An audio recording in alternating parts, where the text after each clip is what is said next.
What's up, guys? It's the Ninja Nerd here. Today I'm here to talk about why we won't get another Star Wars RPG video game. Now, back we have had Star Wars RPG games before. I'm sure you guys know. Knights of the Old Republic 1 and 2, and Star Wars The Old Republic MMO, an MMO RPG. Now, these games are very revered by the fans, and I think they're very good.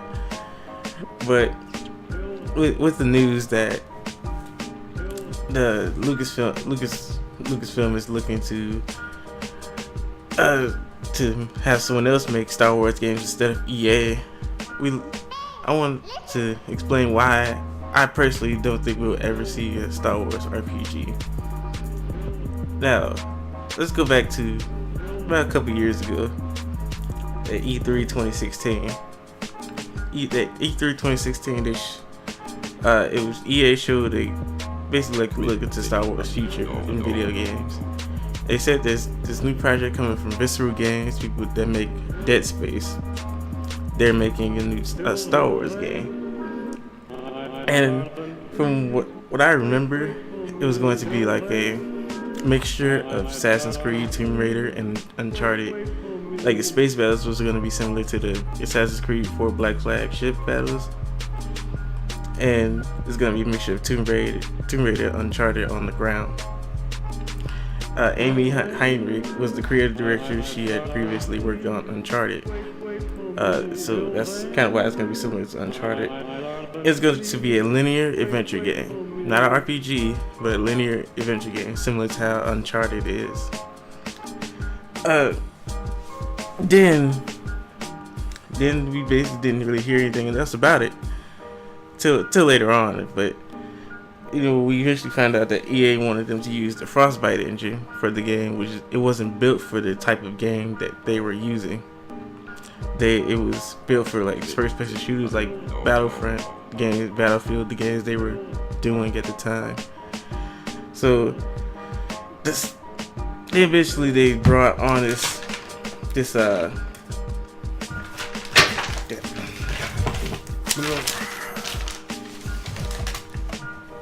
EA began asserting more of their control. They began laying up staff.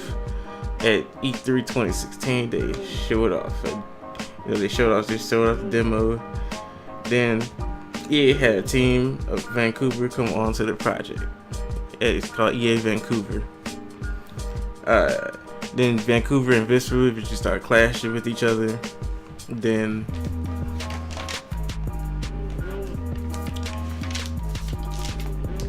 EA eventually had Visceral Games shut down. EA Vancouver took over the whole project, shifting the focus to a multiplayer game. Now, we haven't heard anything else about this game since, so we don't know what it is. Now, then we also learned during that Future of Star Wars video that Respawn Entertainment is also doing a Star Wars video game. All we really know about it is that it's third person and it's lightsaber centric. That's all we really know about the game. Now, it's been taught they might reveal what it is this year, but at E3, but who knows. Now, back in 2012, Disney had bought the rights to Lucasfilm, and they said they're gonna make a new Star Wars movie set coming out in 2015. Then a couple years after that, on April 25th, 2014, a Star Wars press release saying that the sequel trilogy would not adhere to the post-Return of the Jedi expanded universe, eventually saying the EU as a whole is no longer canon. So basically, all the stuff that came out that wasn't the movies before before this announcement was not considered not canon. So the Thrawn trilogy, all the games, Force Unleashed, Knights of the Old Republic, all that stuff was considered non-canon. Anything new they come out with is considered canon after this announcement. So all the stuff that's gonna come out is not considered canon. And I'm gonna come back to this later. So why this particular statement is important to this whole why I'm doing this whole question of Star Wars RPGs. Let's look at what the definition of a role-playing video game is. The player controls the actions of a character in a world where you can have a character do one thing or do something else. So let's say for example in Knights of the Old Republic, this is a broad example, but basic example, you could, in Knights of the Old Republic, you could choose the light side or the dark side. Now, in usually like RPGs, you can make choices that affect the story going forward. So let's say in it's an RPG called Mass Effect. I'm pretty sure you guys have heard of it. And the end of the first one, you can choose to either save one character or the other character. And whatever you do for the rest of the franchise, that sticks. So now, as I said, I was going to go back to what I said earlier about everything being canon. With an RPG, you know, they're saying that everything they put out is canon. So if they do an RPG, that would kind of contradict that because you can go on different paths. One path, say you may conquer this world. Others say you may not. You may go to the dark side. You may not. You may become a smuggler. You may become a bounty hunter. That's the thing about it. RPG. So you can't really do that because it would conflict with. It may conflict with something that they may want to do in the future, or conflict with something that they've already done in the Star Wars universe. So I love Knights of the Old Republic. I love it. You know, personally I prefer the Old Republic, the MMORPG, but overall I love the franchise. But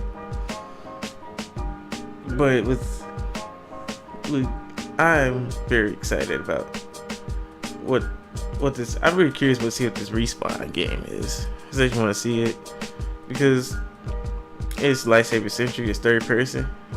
It seems like it's gonna be like something similar to the Force Unleashed, to what we got with that game, and I'm very excited about it. Now they may show it, they may not show it, but the stuff that's going on with EA, with Disney, they're thinking about maybe having someone else make Star Wars games. Last I heard, the two companies they were looking at were Ubisoft and Activision. And I know a lot of people want CD Projekt Red, the people that make the Witcher games, and they're making this new Cyberpunk game. The type of games that they do, I don't think that it would be right for a Star Wars game, because they usually make RPGs, and that's not saying they can't make something else, but if they do it, I have a feeling it will more than likely be that. And then you have to worry about canon. Is this canon? Like, what is canon? Then it would just be like, just cause too many issues, you know. So out of the two choices that they seem to be looking at, I'll go with Ubisoft, because Activision, the stuff they pulling with Destiny 2 is just ridiculous. But Ubisoft, I actually would be curious to see it in Assassin's Creed, like, Star Wars game. Like, I'm very interested to see that. But as far now, as I said earlier, the stuff, let's say they do keep it at EA. EA is not gonna make a RPG. They're not gonna make a single player game, because they keep focusing on Battlefront, and now they got this new other multiplayer game that they're apparently doing with what Visceral Games was working on, but then it turned to a multiplayer game. So as you see, they turned that game into a multiplayer game. So even if they do stick with EA, they probably just will keep making multiplayer games. And I think that's one of the many reasons why they made Old Republic not canon. Because if you look at all the old stories, a lot of the stories kind of conflicted with each other. Like, Chewbacca gets killed by a moon. Then with Old Republic, there's so many choices. It's impossible. Let's say they want to do a movie. Let's say they started Force Awakens. something that may seem like kind of small, but they wanted to do, but they can't do it now because what happens in the Old Republic may contradict that. So now they gotta adhere to this, something that came out over a decade ago. So I can see why they made that not canon. You know, it hurts because I love Old Republic. I understand why they did it. But let me know what you guys think. Do you guys think we'll ever see an RPG? I personally don't think so. But let me know what you guys think about it in the comment section below. Like, comment, subscribe, and peace. Deuces.